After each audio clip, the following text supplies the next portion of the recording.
Good morning to our listeners tuning into Hot Topic. It's the 18th of October, 2023, and we have some heavy news today from across the globe. An explosion at Al-Ahli Arab hospital in Gaza City has resulted in the tragic loss of hundreds of lives, according to health officials.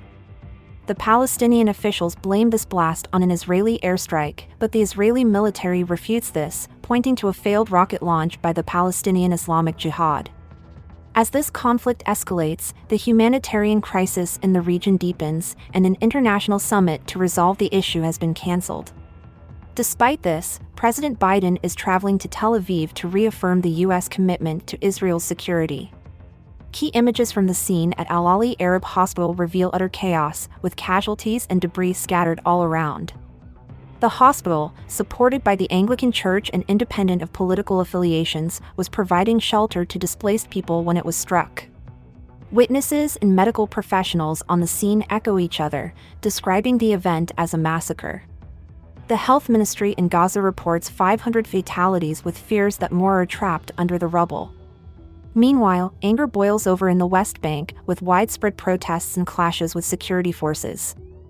The IDF denies targeting hospitals and, following a review, insists that the hospital was hit by a failed rocket from the Palestinian Islamic Jihad. The Red Cross and the World Health Organization have expressed shock and horror, emphasizing the importance of protecting hospitals under international humanitarian law. As these developments unfold, we continue to keep a close eye on the situation. Welcome, everyone! This is your host Emily, bringing you the latest from the world stage. Hi there, this is David News Talk, ready to dive into the analysis. We're thrilled to be with you here on Hot Topic, your daily source of hot topics and insightful discussion. Don't forget to hit the subscribe button and turn on notifications so you never miss an update. Now, without further ado, let's get straight to the pressing headlines.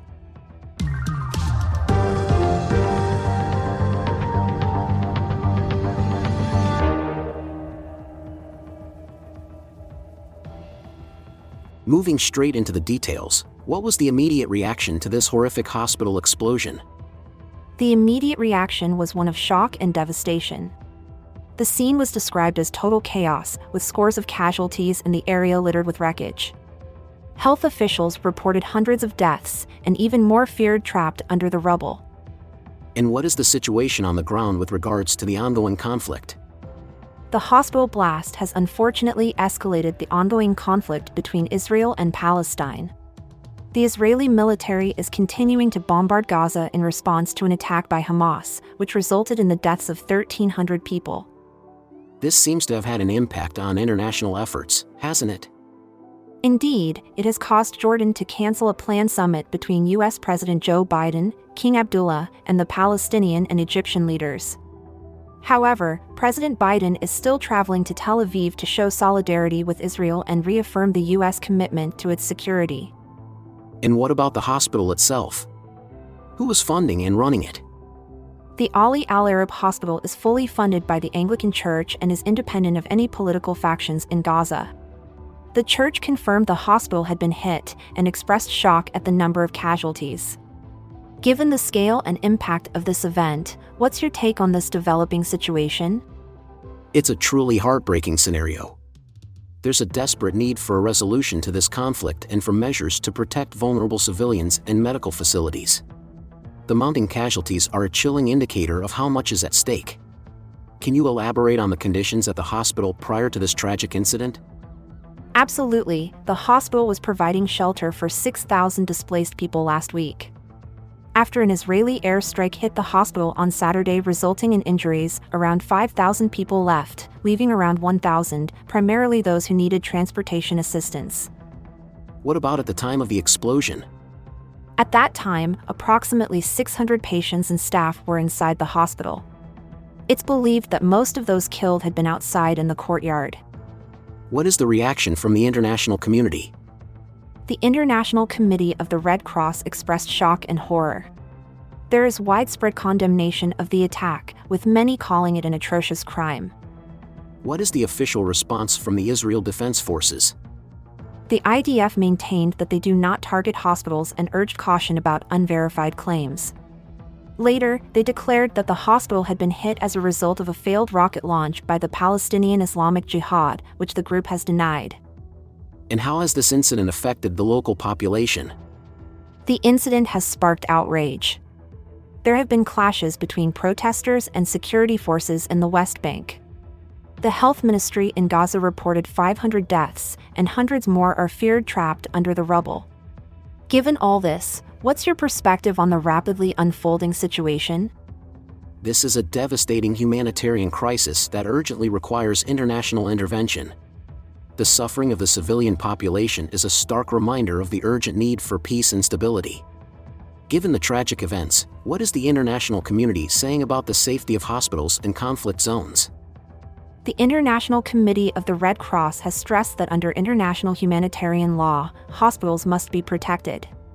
They should serve as sanctuaries to preserve human life, not as scenes of death and destruction. What about the healthcare situation in Gaza, particularly in light of this incident? The World Health Organization has called for immediate protection of civilians and healthcare.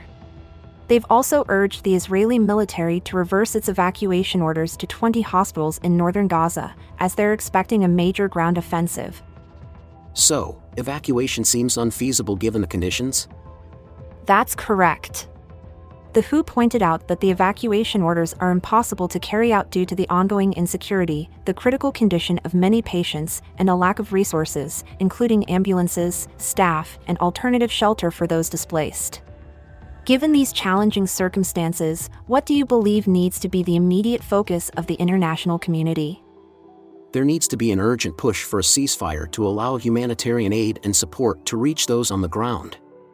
The protection of hospitals and healthcare facilities is paramount. It's essential to address this crisis swiftly and effectively to prevent further loss of life. We've reached the end of another episode here at Hot Topic. Today, we unpacked a critical situation unfolding in real time, and we want to extend our thanks to you all for joining us. Your participation and engagement are what keep us going. Make sure to subscribe, hit that notification bell, and share our podcast with your friends, family, coworkers, anyone else you think would appreciate insightful analysis on current events. We would love to hear your thoughts, so feel free to drop us a comment. Yes, we pour our hearts and minds into this, folks. Remember, we're here every day, rain or shine, dissecting the news and providing the context you need. And just between you and me, we've got some really interesting stuff on the horizon. I won't spill the beans just yet, but believe me, you won't want to miss it. Your support means the world to us, and we're looking forward to having you with us on our next episode. But for now, it's time to sign off. David and Emily, stay in the loop, keep your eyes on the news, our channel's content will amuse.